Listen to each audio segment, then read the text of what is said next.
Son las 9:15 y tenemos el gusto, Patricia, de recibir a un colega periodista con una crónica semanal en la revista La República, además corresponsal del diario español El País, el más prestigioso de nuestra lengua, y que tiene la rara calidad de mantenerse al tanto de lo que pasa cada día, de los detalles más fugaces, pero también de una mirada literaria sobre las cosas que permanecen por su importancia histórica. Estoy pensando en su obra como novelista.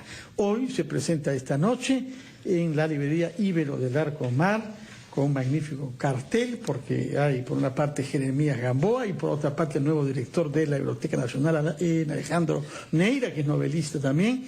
Es la presentación de su cuarta novela, La noche sin ventanas, cuya carátula no deja lugar a dudas.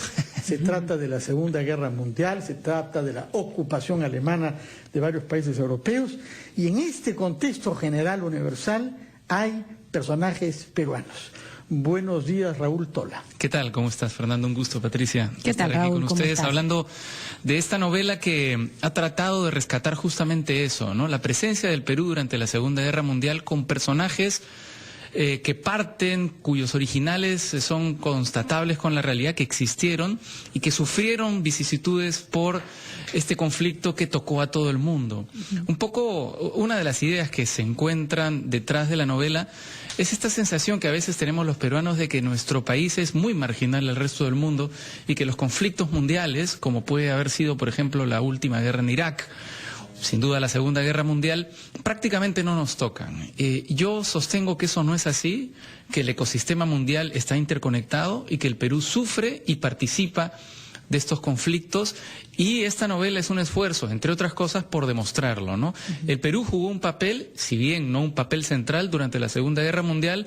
Hubo muchos peruanos que participaron del conflicto y hubo muchos peruanos que tuvieron acciones heroicas y que tuvieron acciones más bien condicionadas por el contexto histórico, ¿no? Por estar en Europa, por estar en la Francia intervenida por los nazis. Incluso hay una historia que todavía no hemos contado, que también es un poco vergonzante, sobre la situación de los inmigrantes que vivían en el Perú, como los japoneses, por ejemplo, o las colonias judías o colonias de países que estaban en guerra, a los que no necesariamente se les trató con justicia, ¿no? El libro toca un capítulo, entre otras cosas, toca un capítulo que me parece de la historia del Perú que nosotros los peruanos estamos tratando de olvidar a marchas forzadas, que es el de la presencia del pensamiento fascista en nuestra sociedad de una manera muy marcada, de una manera muy intensa. El fascismo estuvo muy de moda en el Perú.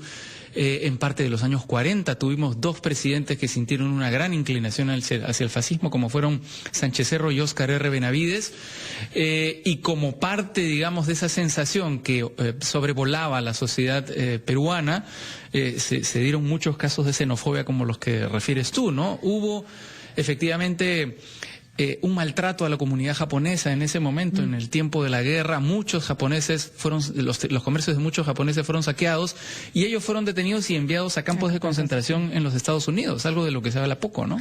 Es interesante porque tu novela transcurre, yo he tenido el gusto de leerla, ya estoy a punto de terminarla, y es bastante interesante porque manejas un formato que yo siempre he pensado que es un formato riesgoso y difícil: escribir dos historias en paralelo, en este caso, que ocurren en el mismo contexto, en el contexto de la Segunda Guerra Mundial, pero en circunstancias distintas. Una mujer en un campo de concentración y un diplomático preso, esa historia es demasiado, preso, entre comillas, en un hotel, en un hotel en Alemania, ¿no? Efectivamente, son Madeleine, que está inspirada en el personaje descubierto por Hugo Coya, que se llama Madeleine Truel, y el otro personaje que se llama Francisco está inspirado en el diplomático intelectual, uno de los intelectuales latinoamericanos más importantes de su época, Francisco García Calderón.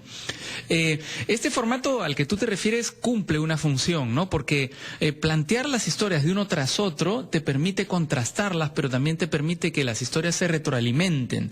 Efectivamente, el cautiverio de Magdalena Truel, o de Magdalena en la novela, fue durísimo. Fueron un poco más de un año en Sachsenhausen, el campo de concentración de Berlín, Mientras que el cautiverio de Francisco es un cautiverio bastante más, si se puede usar esa palabra, hablando de la privación de la libertad, razonable, porque está con 120 diplomáticos y sus familiares en un hotel de lujo en la Alemania nazi, el hotel que había sido favorito de Hitler en la cuenca del Rin. Pero a pesar de eso, él, por sus condiciones personales, era una persona depresiva. Cuando está encerrado, no tiene acceso a sus medicinas. Él mismo era una persona muy conservadora, muy proclive al pensamiento fascista. Su mejor amigo de juventud y de toda su vida fue Ribagüero. Y yo creo que por esta contradicción de estar preso, en parte por las ideas que tú estás defendiendo, que son las ideas que postulan el autoritarismo y las dictaduras, él en este cautiverio se vuelve loco, ¿no? Se trastoca su razón y termina sus días en el Arco Herrera. Así que en el fondo son dos historias dramáticas, dos historias de peruanos vinculadas a la Segunda Guerra Mundial y que acercan, me parece, a nuestro país a este conflicto del que nadie se salvó, ¿no? Ahora, respecto de ese personaje femenino que, como has dicho, ha sido descubierto, ha sido resaltado por Hugo Coya, es escandaloso que en una ciudad como Lima, donde apenas 3% de las calles llevan nombres de mujeres, no haya ningún homenaje a una heroína peruana de la guerra, Magdalena Teruel Larrabure. Ella es una muchacha de una familia católica que parte a París porque hay una crisis en su familia. Mueren sus padres. De la muerte de los padres y terminan implicada en un grupo clandestino que hace resistencia en el París ocupado. Caen todos sus compañeros. Y esta señorita de un colegio católico privado de Lima tiene el rigor de ir a recoger la tinta, porque era necesario falsificar pasaportes para liberar a judíos y resistentes. Ella era es un acto absolutamente heroico. Pone su talento de artista. Había hecho, si no recuerdo mal, cuentos para niños. Ella escribió, infantil con dibujos, ¿no? Escribió un cuento para niños. Su hermana lo ilustró, su hermana Lucha lo ilustró. Se llama El niño del metro, el cuento, que ahora cuesta muchísimo una edición de ese libro.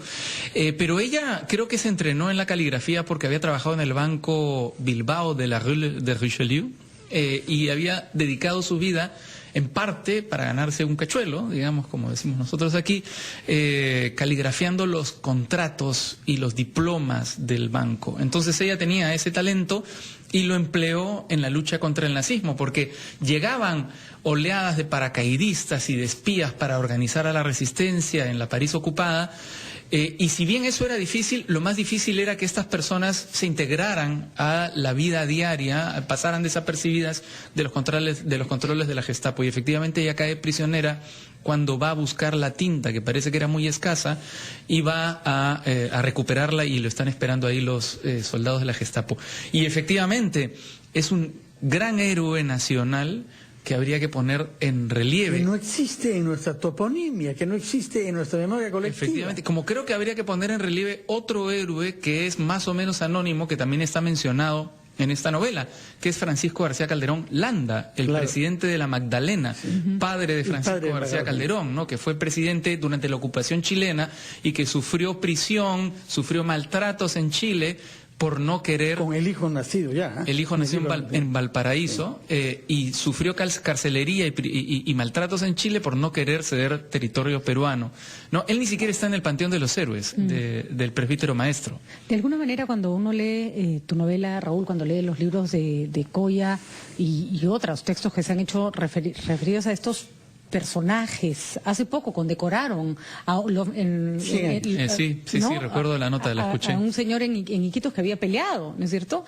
En el desembarco en Lombardía. Desembarco en Lombardía con un batallón belga. Exactamente, o sea, hay varios peruanos que se vieron involucrados, pero solemos mirarnos siempre el ombligo, hablar de nuestros problemas. Somos un país que en realidad hasta las páginas internacionales de los diarios son escasas, como si no hubiéramos vivido conectados a un mundo. Y ahora más que nunca, ¿no? Así es, ¿no? Yo creo que ahora es tan fácil estar conectado con el mundo, ahora es tan evidente que lo que pasa en cualquier lugar del mundo nos implica. Lo que ocurre en Siria tiene que ver con el Perú, lo que ocurre en Irak tiene que ver con el Perú. Y esto es algo que a mí siempre me llamó la atención, ¿no? ¿Por qué los peruanos tenemos esta vocación hacia la micropolítica y hacia el detalle mínimo de lo que ocurre en nuestro país y tan poco interés por lo que ocurre fuera, ¿no? Cuando ocurrió la guerra en Irak, yo recuerdo que estaba en los Estados Unidos y me llamó un familiar y me dijo, regrésate, porque es peligroso que estés en los Estados Unidos. Los Estados Unidos acaba de entrar en guerra. Yo estaba en Miami. Y por supuesto que lo último que temía era que llegara una bomba a Miami y no.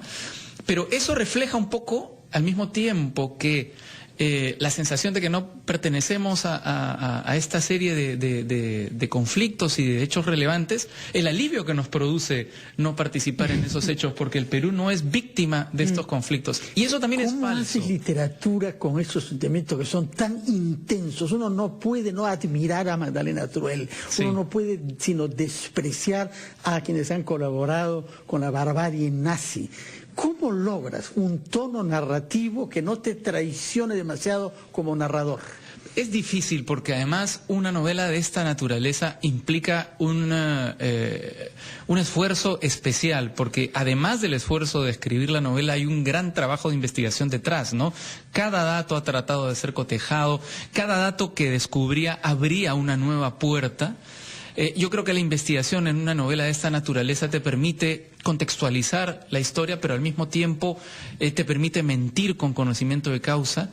Y yo creo que hay un punto durante las muchas versiones que tiene esta novela, durante las numerosas correcciones que me toma esta novela, en el que encuentro ya la voz narrativa, esa a la que te refieres, ¿no? Esa voz narrativa que tiene que ser desapasionada, a pesar de que por momentos el narrador se aproxima a los personajes e incluso forma parte de la conciencia de los personajes y sufre de sus filias, de sus fobias, de su ánimo. Pero yo creo que esto es una novela, tiene que contar una historia de una manera más o menos atractiva, no es un trabajo sociológico, no es un trabajo histórico, no es un ensayo, y esa distancia que da la mirada literaria, yo creo que es lo que me permite alcanzar de alguna manera esta voz más o menos neutral, ¿no? Muchas gracias, Raúl. Todas las felicitaciones por esta cuarta novela, La noche sin ventanas, gracias. Que se presenta esta noche a las 7:30 en la librería Ibero del Larcomar por Jeremías Gamboa y Alejandro Neira. Efectivamente, están todos invitados. No se lo pierdan, el libro está buenísimo. Yo tengo grandes presentadores siempre, ¿eh? Muchas gracias, Raúl. Todas las felicitaciones por hallar tiempo al trabajo periodístico para hacer esta reflexión, este gran fresco tan necesario en nuestro país, como lo has explicado muy bien. 9:27, hacemos una pausa y retomamos Ampliación de Noticias.